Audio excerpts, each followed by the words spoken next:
Michael said, I'm Morgan Grubbs, and Molly's my little sister. This is her story.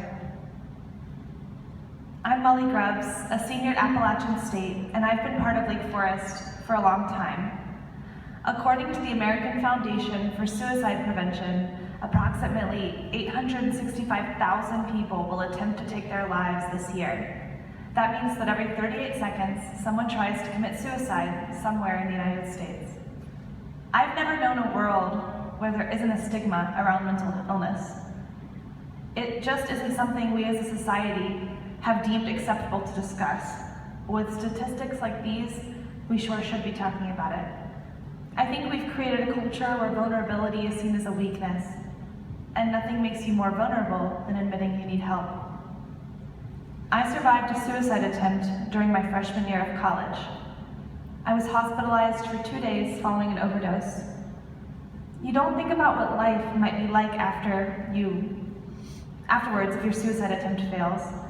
I had to think about the repercussions it would have for my family, for my mental and physical health, for my overall well-being.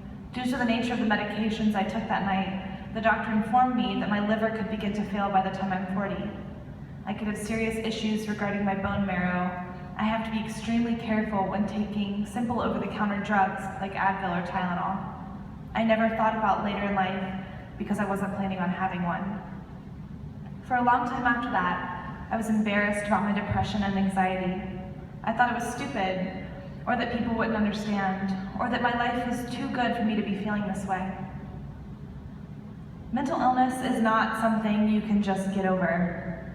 At the time, I saw it this way and was angry with myself for not being able to just be happy.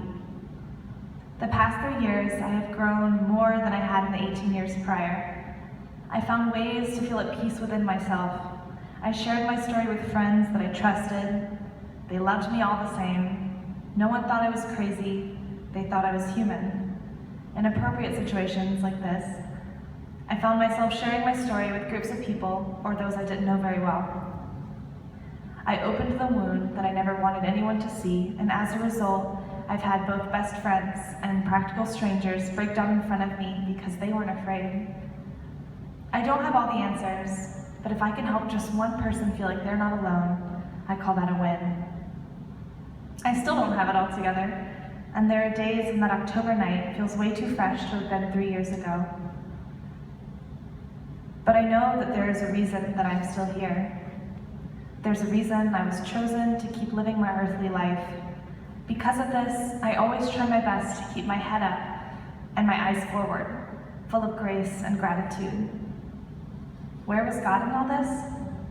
To be honest, during and shortly after what happened, I was angry because I felt like God wasn't there.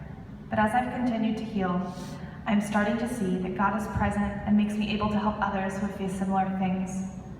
As the Christian poet G.K. Chesterton said, "We are all in the same boat on a stormy sea, and we owe each other a terrible loyalty."